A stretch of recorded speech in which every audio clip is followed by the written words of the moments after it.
Salut à tous et bienvenue dans ce nouveau format de chronique appelé Histoire 2. Le concept est simple, il s'agit de vidéos de 2 à 3 minutes, c'est-à-dire plus courtes que les épisodes d'Etonarium, basées à chaque fois sur une thématique différente et une histoire qui s'y rapporte. Et si j'ai décidé de lancer cette émission, c'est pour pallier au manque de régularité entre chaque épisode qui, j'ai remarqué, déplaisait à certains d'entre vous. Et aujourd'hui on est parti avec une histoire d'humain sur les tigrines.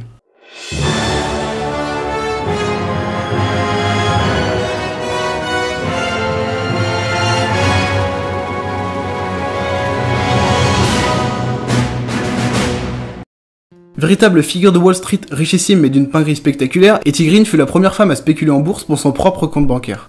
Elle est également connue pour le surnom fort aimable que lui donneront les banquiers de New York, la sorcière de Wall Street. En effet, elle avait pris pour habitude d'être vêtue d'un sinistre manteau noir et d'un chapeau tout aussi sombre. Son avarice était telle que lorsque son fils Ned se blessa grièvement au genou, elle refusa de payer les honoraires de l'hôpital et décida de soigner elle-même la blessure.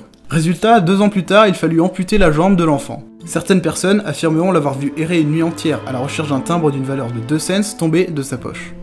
Dans le monde des affaires, Tigrine a mené une grande partie de ses activités de commerce dans les locaux de la Banque nationale Seaboard à New York, afin d'éviter de payer un loyer pour un bureau. Attendez, une banque dans un angle de rue, de l'avarice, une sorcière?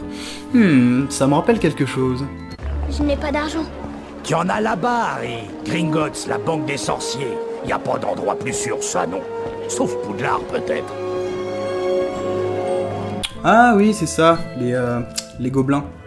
En dépit des rumeurs, Tigrine était une femme d'affaires hors du commun. Elle a traité principalement dans l'immobilier, investi dans les chemins de fer et dans le prêt d'argent.